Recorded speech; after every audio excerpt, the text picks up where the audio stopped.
안녕하세요. 오늘은 NSLOOKUP 사용법에 대해서 가볍게 설명드리도록 하겠습니다.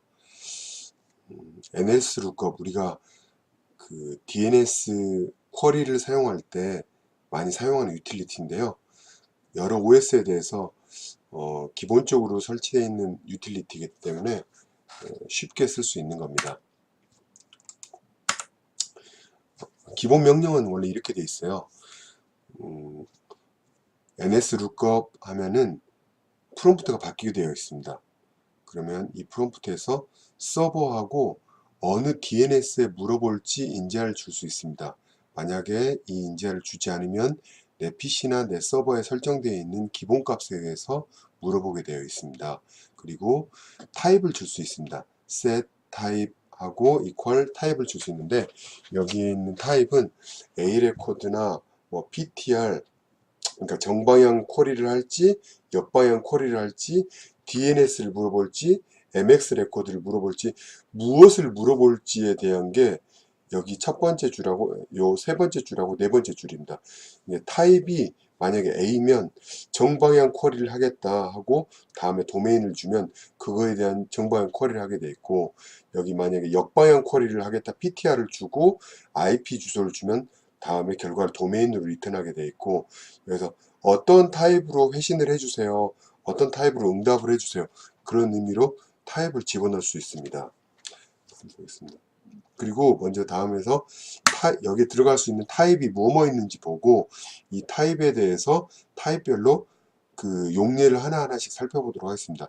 A, 아까 타입 부분에 A가 들어가게 되면 그다음에 IP 주소를 알고 싶다, 그렇다고 보면 됩니다. 그 다음에 PTR이 들어가면 포인터의 약자인데요. 그 어떤 IP 주소가 네 번째 항목으로 입력이 됐을 때 어떤 도메인 주소가 그 IP에 매칭되는지, IP에 매칭되는 도메인 주소를 알고 싶을 때는 PTR을 치시면 됩니다. MX는 메일 익스체인지의 약자인데요. 그 도메인으로 메일이 발송이 될 때 어떤 메일 서버가 메일을 수신하게 되는지, 그거에 대한 부분 상세한 내용은 뒤에 있으니까요. 너무 걱정 안 하셔도 됩니다. 그 다음에 NS,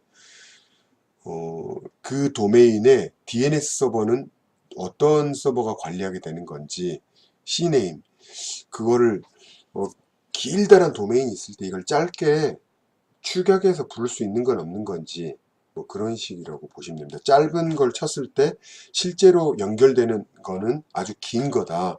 그 원래에 연결되어 있는 일이 무언지, 그런 거에 대한 부분인 거고요.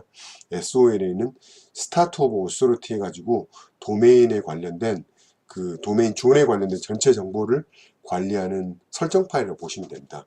텍스트 파일은 여기에 기본적인 도메인 이외에 기타 정보를 저장할 수 있는 부분인데요. 이 기타 정보라고 하면 뭐 어떤 그 인터넷에 있는 그 봇이 데이터를 긁어가지 못하도록 한다던가, 아니면 뭐 화이트 도메인에 대한 정보를 갖고서 특정 메일 서버에서 발송된 메일만 뭐 상대방 측에서 수신할 수 있도록 해준다던가, 어떤 여러 가지 의미가 있고요. 여기에 관련된 그 자세한 정보를 알고 싶으시면은 그 키사에서 만든 DNS 운영 지침서라고 있습니다. 이 지침서를 보시면은 상세하게 나와 있는데요. 다 보실 필요는 없고 표준이 아닌 부분도 있기 때문에 이 부분은 아주 필수적인 부분이라서 이 부분을 이제 설명드리도록 하겠습니다. 여기 첫 번째 A 레코드, 이거 뭐냐면 정방향 쿼리를 묻는 건데요. 누군가가 도메인 이거에 됐을 때 연결된 IP는 무엇인지 이렇게 확인되는 것을 묻는 겁니다. NSLOOKUP 타입 A 타입에 대해서 결과를 보고 싶다. www.kt.com 치면 지금 응답하고 있는 DNS는 얘고 실제 내가 물어본 거에 대한 응답은 14.63.149.119다. 요걸 응답하고 있습니다. 첫 번째 줄에 대한 응답을 예시로 표현한 건데요. 다음 보겠습니다. PTR 같은 경우는 역방향 쿼리를 말하는 겁니다. IP 주소를 쳤을 때 도메인이 어떤 도메인에 매핑되어 있는가 정보를 알 수 있습니다. NSLOOKUP, setType, 포인터, 이렇게 하면 역방향 쿼리를 하겠다. 역방향 쿼리하고 IP 주소를 147-6-12477 이렇게 치면은 이거에 연결되어 있는 도메인은 이거다라고 응답을 해줍니다. 네. 여기 세심하게 하나 볼 만한 게 있는데요. 저희가 물어보고자 하는 거는 요 주소인데 요 주소가 지금 거꾸로 되어 있었죠. 이렇게. 그리고 마지막에 in bar addr.alpha가 붙었는데요. 이거는 뭐냐면 예를 들어서 kt.co.kr하고 똑같은 거라고 생각하면 돼요. 실제로 나는 IP 주소에 대한 쿼리를 날렸는데 내거 PC에서 출발할 때 그 덤프를 떠서 보면은 요 IP를 가지고 질의를 하는 게 아니라 이렇게 내부적으로 바꿔요. 바꿔가지고 이걸 가지고 질의를 합니다. 그러면 요 결과가 나오는 걸 볼 수 있는 거고요. 실질적으로 이건 우리가 보는 거에 대한 느낌인 것이지 서버나 PC들이 질의할 때는 요걸 가지고 질의를 한다는 거 알아주시면 될 것 같아요. MX 레코드 우리가 예를 들어서 에고 시리즈 골뱅이 네이버닷컴 이렇게 쳤을 때 분명히 네이버 쪽으로 분명히 메일이 가긴 할 건데 이걸 어떤 메일 서버가 메일을 받게 되는 거지 거기에 대한 궁금증이 바로 이제 이게 MX 레코드에 대한 부분입니다. 예를 들어서 구글에 대한 거 확인 한번 해볼게요. NS루크업하고 셋타입 메일 익스체인저가 누군지 알려주세요. 구글.com 치면은 이렇게 우선순위가 쭉 나오게 되고 구글에서 메일을 관장하는 서버들이 쭉 보이게 돼 있어요. 근데 이렇게 되면은 첫 번째 여기에 나온 리스트들은 어떤 리스트냐면 내가 어떤 임의의 주소로 메일을 보낼 때 어떤 메일 서버가 메일을 받게 되는 건지 그 메일 서버 리스트가 나오게 되는 겁니다. 그 다음에 여기에는 숫자가 낮으면 낮을수록 우선순위가 높은 겁니다. 만약에 10번으로 제일 먼저 보내게 되는데 10번 서버가 죽어 있다. 그러면 20번으로 보내게 되겠죠. 20번이 죽어 있다. 그럼 30번으로 보내게 돼 있어요. 이렇게 10번부터 여러 가지 줄 수 있어요. 이거 꼭 10단위로 줘야 되는 건 아닙니다. 1, 2, 3, 4 이렇게 줘도 되는 거고, 이 100 이렇게 줘도 되는데, 일반적으로는 이런 식으로 꼭 제약은 없습니다. 이런 식으로 해가지고, 저도 한 10, 20 아니면 100, 200 이런 식으로 줬던 것 같고요. 네. 그 다음에, 보시면은, 만약에 50이 먼저 받았다. 50에 해당하는 Alt4 이 서버가 메일을 받게 되었다면 점점 40, 10 이쪽으로 릴레이 시킵니다. 결국은 릴레이 시켜가지고 맨 마지막에는 이 10에 해당하는 서버가 메일을 받을 때까지 릴레이를 하게 되어 있습니다. 그래서 굳이 이렇게 많이 설정할 필요도 없습니다. 만약에 꼭 필요하면 아마 이게 이중화가 되어 있다면 하나만 선택해도 되고요. 그렇지 않다면 2개, 3개 정도만 하더라도 충분합니다. 여기 지금 구글 같은 경우 전 세계적으로 쓰는 메일이라서 소실되면 안 되니까 중요해가지고 5개 정도 잡아놓은 것 같은데요. 큰 의미는 없습니다. 네, 다음 보겠습니다. C네임, 별명에 대한 건데요. 우리가 어떤 길다란 이름을 부를 때 그 다 부르기 힘드니까 축약해서 부르잖아요. 이 부분이 바로 그런 부분입니다. 예를 들어서 여기 맨 마지막 거 보면은 www.flyasiana.com 이게 있는데 원래 여기에 연결된 주소가 이거였다고 가정을 해보시면은 너무 길잖아요. 너무 기니까 사람들이 요것만 치면은 여기로 연결될 수 있도록 그렇게 기능을 구현하고 싶은 거죠. 그러면 이걸 쳤을 때는 여기를 바라봐라 라고 설정을 걸 수가 있어요. 이게 이제 별명을 C네임이라고 캐노니컬 네임의 약자인데요. 별명을 걸었다고 생각하시면 돼요. 그 다음에 예를 들어서 내가 코리아닷컴을 운영자였는데 갑자기 이게 코리아닷컴이 네이버닷컴에 팔렸다. 그래서 메일.코리아닷컴으로 연결돼야 되는 정보가 메일.네이버닷컴으로 연결이 되어야 된다.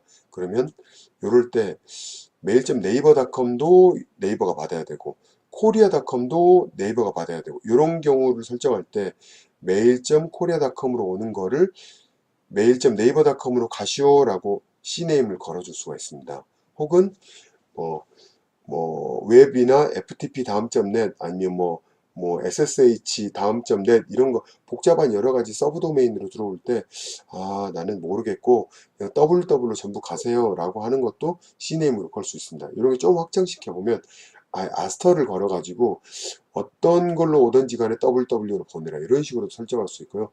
아까 말씀드렸던 것처럼 긴 거리 짧게 축약해 가지고 하기도 합니다. 여기 예를 들어본 건데요. NSLOOKUP 그 다음에 CNAME 알고 싶다. 어떤 특정 이름을 주면은 이렇게 별명이 걸려 있다고 딱 보입니다. 만약에 마지막 거 같은 경우는 www.flyasiana.com 치면은 www 뭐 canonical name 이렇게 갖고 요 긴 게 여기 다 보일 것 같습니다. 다음 보겠습니다. 텍스트 레코드. 텍스트 레코드는 어떤 정해진 포맷이 있는 게 아니라 참고사항에 대한 거를 이제 기입할 수 있는 레코드입니다. 여기에 우리가 반드시 필수적인 정보 이외에 여러 가지 정보들을 넣어놨다가 참고할 수 있는데요. 한번 예를 들어 보겠습니다.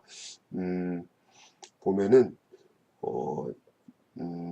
이거는 큰 의미가 없는 것 같은데요. NSLOOKUP, 여기 예시만 보도록 하겠습니다. NSLOOKUP 치면은, setType, 그 다음에 텍스트라고 kt.com 쳐보면은, 여기는 어떤 서버에 물어봤느냐니까 상관이 없고, 여기 이 부분이 나오는데요.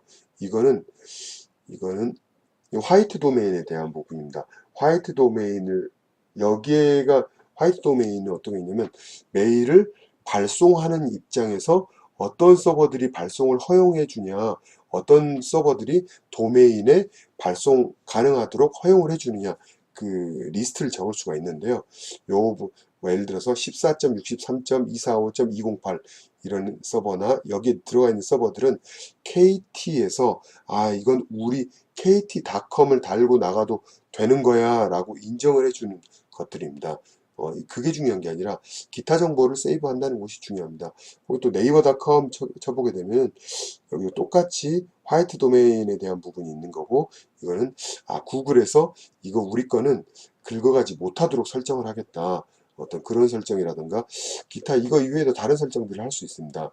이렇게 반드시 도메인의 목적이 아니라 제3의 목적, 좀 참고용으로 하기 위한 것들이 이렇게 이제 그 텍스트 레코드에서 적을 수 있는 거고요. 다음 보도록 하겠습니다. 아까 하나 빠진 것 같은데, 여러 개 빠졌네. 여기 NS 같은 경우는 지금 이 존을 관리하는 DNS, 예를 들어서 뭐 지금 kt.com이라고 했을 때 kt.com을 어떤 DNS들이 관리하느냐 그걸 알아보고 싶을 때 setType ns 네임서버는 네임서버를 출력해 주세요. kt.com에 네임서버를 출력해 주세요. 그 말인데 이렇게 하면 요 세 개가 이렇게 나올 수 있는 거를 알 수 있습니다. 네, 마지막으로 이게 SOA 이 부분이 굉장히 중요한 부분인데요. 스타트 오브 오스로티 해가지고 그 도메인 정보를 관리할 때 맨 상단에 나오는 도메인의 전체 정보의 설정에 대한 부분인 겁니다. 보면 NSLOOKUP, SOA 이렇게 해서 보면은 이 부분에는 이 존을 관리하는 네임 서버는 어떤 서버가 네임 서버가 된다. 그런 정보들이 들어가야 되고 그 네임 서버의 관리자는 그 이메일 주소가 어떻게 된다 이런 부분인데요. 대부분 여기 첫 번째 점은 골뱅이로 바꿔가지고 생각하시면 됩니다. 그다음에 시리얼 넘버는 내가 이걸 언제 업데이트를 했다 이런 정보고, 리프레시는 여기 좀 중요한 게 있는데요. 여기는 DNS 서버에 대한 부분인 거고 여기는 DNS 서버 관리자에 대한 부분인데요. 그 다음에 여기 필드가 전체 7개고 여기 마지막에 5개가 나오는데요. 이 5개를 자세히 보시면 여기 4개는 마스터 슬레이브의 관계에서 설정이 되는 거고, 이거 맨 마지막 거는 캐시 DNS가 참조하기 위한 겁니다. 그러면 이거 시리얼, 리프레시, 리트라이, 익스파이어 이거는 DNS 서버가 있으면 마스터 DNS 서버가 있고 슬레이브 DNS 서버가 있습니다. 그러면 마스터에서 슬레이브로 항상 데이터는 동기화가 되게 돼 있는데 그 마스터만 우리가 뭐 1000대가 있으면 1000대의 DNS를 다 바꾸지 못하니까 마스터 한 대만 바꿔놓으면 그 다음에 한 대만 바꾸고 이 시리얼 넘버가 키값인데요.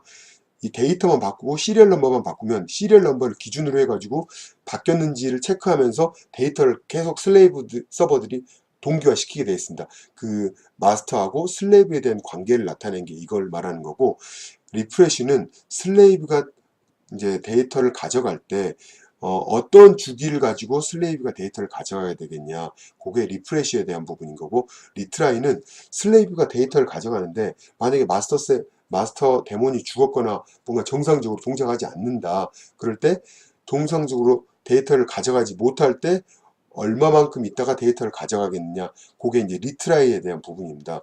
요거는 이제 담당자에 따라 다르게 할 수 있는데, 어떤 사람들은 리프레시를 자주 하고 리트라이를 늦게 잡아줄 수도 있어요. 왜냐면 자주 동기화는 시키되 죽었을 때는 죽을 수 있는 거니까 띄엄띄엄 해서 체크를 해서 데이터를 가져와라, 이렇게 볼 수도 있고, 데이터는 리프레시는 띄엄띄엄 가져가되, 만약에 마스 서버가 죽었을 때는 데이터를 빨리 바뀐 걸, 새로운 걸 빨리 가져가야 된다 싶어서 리트라이가 데이터 값이 더 짧을 수도 있어요. 이건 어떻게 관리하는 사람 마음에 대한 부분인 거고, 익스파이어는 만약에 슬레이브 서버가 마스터에서 데이터를 복제본을 가져왔는데 이거를 얼마만큼 보관을 하겠느냐, 그런 거에 대한 부분이에요. 그러니까 만약에 익스파이어는 마스터 슬레이브에 대한 부분이에요. 시리얼, 리프레시, 리트라이, 익스파이어는 전부 다 마스터 슬레이브에 대한 부분인 거고, 그 다음에 디폴트, 여기 TTL, 타임 투 라이브의 약자인데요. 한번 캐시 서버들이 데이터를 그 DNS 서버에서 마스터 슬레이브든 둘 중에 어떤 거에서든지 데이터를 가져갈 건데, 가져갔을 때 보관하고 있는 보관 주기, 예, 그 데이터를 한번 가져갔을 때 그걸 얼마나 오랫동안 보관하고 있을 것이냐, 그거에 대한 부분이 TTL인데요. TTL 값이 길게 되면 한번 캐시 서버들이, 예를 들어서 공인 DNS 서버들이 데이터를 가져갔을 때 다음 가져갈 때까지 시간이 오래 걸려요. 그래서 이건 이 기간이 길다면 DNS가 잘 안 바뀌는 환경에선 요 수치가 값이 크면 클수록 좋아요. 근데 DNS 값이 갑자기 엄청 바뀌어야 될 것 같다 싶으면 요 DNS 값은 짧으면 짧을수록 좋죠. 그리고 또 안정적인 환경에서는 이 데이터를 굳이 이렇게 빨리 가져갈 필요 없어요. 로드만 많이 걸리는 것 같고, 그렇기 때문에 DNS를 천천히 가져가고, 만약에 내 DNS가 작업을 하더라도 영향을 크게 안 받으려면은 요걸 길게 잡아놓는 게 좋고, 뭐 이전이나 마이그레이션 때문에 정보가 자꾸 변해야 될 것 같다 싶을 때는 TTL 값을 짧게 잡아놓는 게 좋아요. 이렇게 참고하시면 될 것 같습니다. 그다음에 여기에 대한 그 세부 정보도 보니까 그 인터넷에 잘 나온 부분이 있어서 제가 한꺼번에 정리해 놨는데요. 더 깊게 알고 싶으신 분은 참고해 보시거나 아니면 저한테 문의를 주시면 제가 확인해 보도록 하겠습니다. 여기까지 해가지고 전체적인 소개는 한번 쭉 드렸어요. 이제 NS루급 사용법에 대해서 소개는 해드렸는데, 이거 이외에 다음 시간에는 디그 사용법에 대해서 설명해 드리도록 하겠습니다.